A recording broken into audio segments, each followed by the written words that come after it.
আওয়াজ করে সবাই পড়েন আস্তাগফিরুল্লাহ। আর জোরে পড়েন আস্তাগফিরুল্লাহ।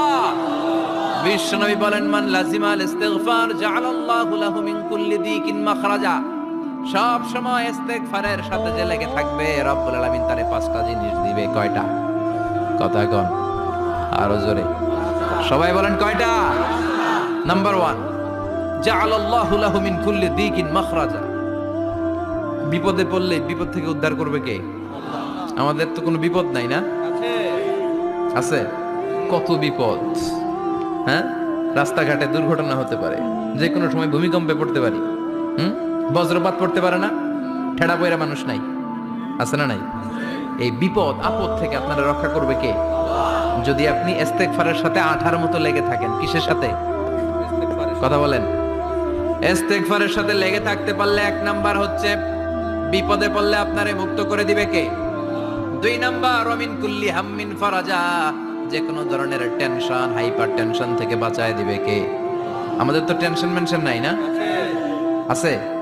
লাইফ নিয়ে টেনশন, বাঁচার টেনশন, মরার টেনশন, ক্যারিয়ারের টেনশন, রাস্তাঘাটে যানজট এটার টেনশন, পুলিশের দৌড়ানি, র্যাবের দৌড়ানি, বাড়ির ভাড়া, গ্যাস বিল, বিদ্যুৎ বিল, ছেলে মেয়েদের লেখাপড়া, কত টেনশন।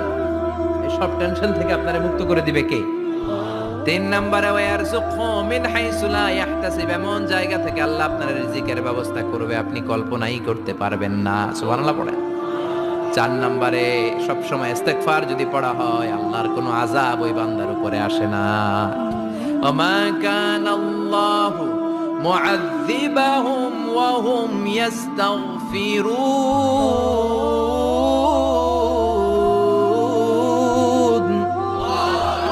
যতক্ষণ আমার বান্দা আমার কাছে ইস্তেগফার পড়তে থাকে, আমার কোনো আযাব বান্দারে পাবে না। যতক্ষণ ইস্তেগফার পড়বেন, আল্লাহর কোনো আযাব আপনার উপর আসবে না। 4টা গেল। 5 নাম্বার, বারবার ইস্তেগফার পড়লে রফিক ভাই আল্লাহ আপনারে মুস্তাজাবুদ দাওয়া বানাবে। দোয়া করা মাত্র কবুল করে নেবে কে?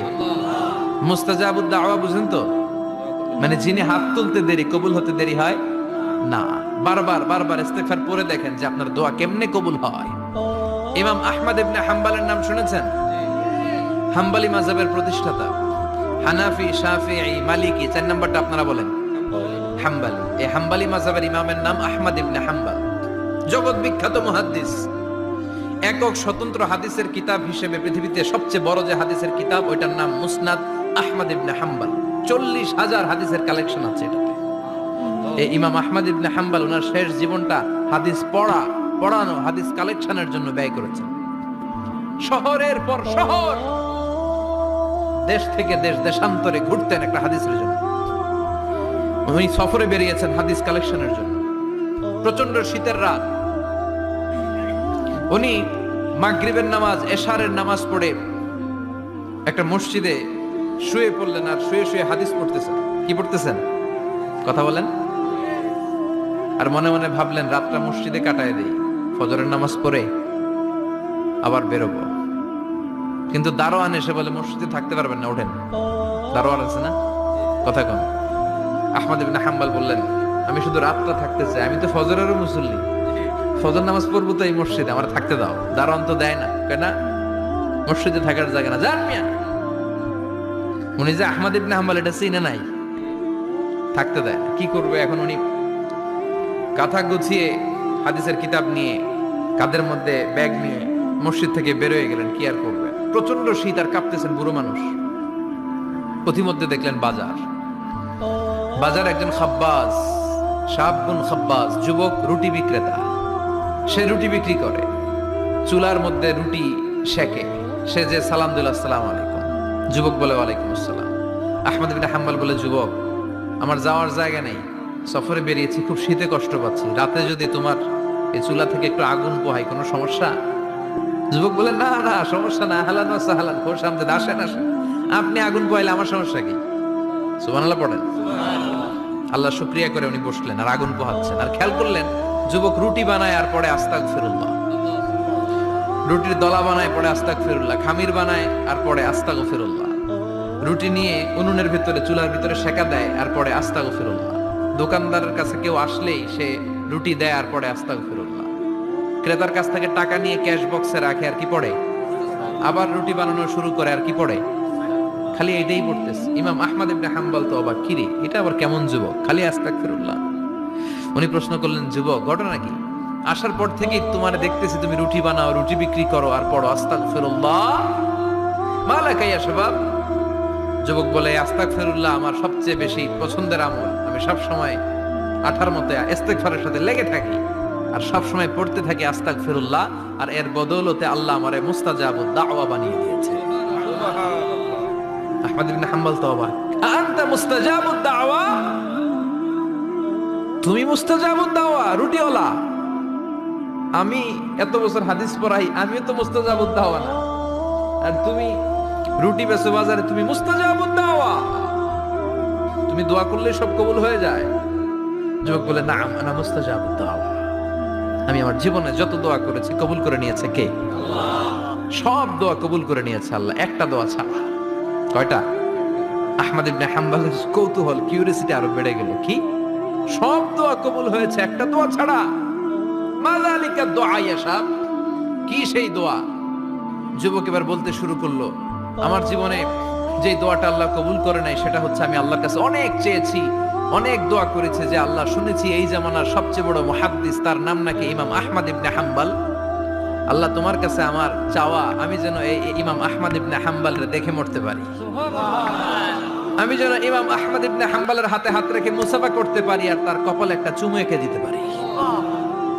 আহমদ ইবনে হাম্বল আবেগপ্রবণ হয়ে গেলেন, চোখের পানি ছেড়ে দিলেন, বললেন, যুবক তোমার এই দোয়াটাও কবুল হয়ে গিয়েছে।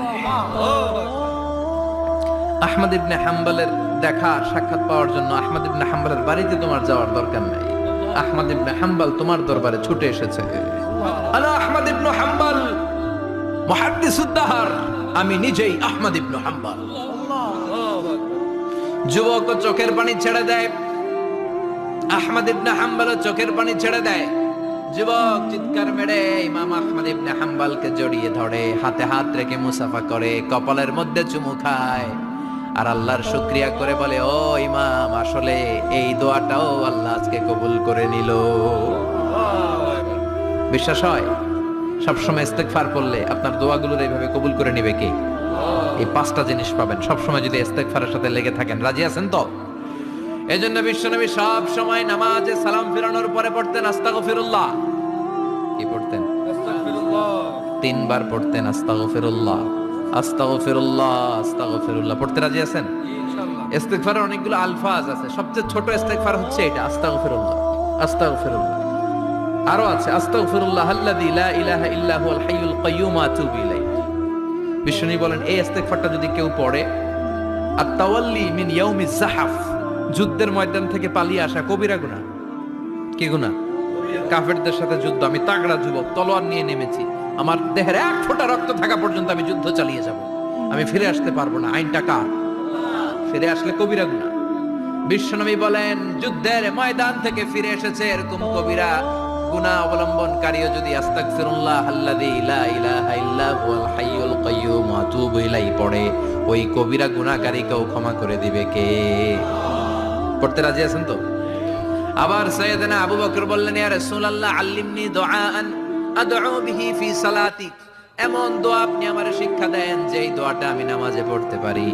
বিশ্বনবী বললেন, পড়ো, আল্লাহুম্মা ইন্নী যালামতু নাফসি যুলমান কাসীরান ওয়া লা ইয়াগফিরুয যুনুবা ইল্লা আনতা ফাগফিরলি মাগফিরাতাম মিন ইনদিক ইন্নাকা আনতাল গফুরুর রহিম। সুবহানাল্লাহ পড়ে।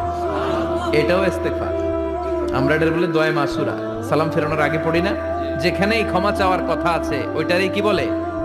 ইস্তেগফার। আল্লাহুম্মা ইন্নী যালামতু নাফসি, আল্লাহ জুলুম করেছি, যুলমান কাসীরা, অনেক জুলুম, ওয়ালা ইয়াগফিরুয যুনুবা ইল্লা আনতা, তুমি ছাড়া এই গুনাহ ক্ষমা করার তো কেউ নাই, ফাগফিরলি মাগফিরাতাম মিন ইনদিক, তোমার দয়ায় আমারে ক্ষমা করে দাও, ইন্নাকা আনতাল গফুরুর রহিম, তুমি হলা ক্ষমাশীল। ঠিক কি না?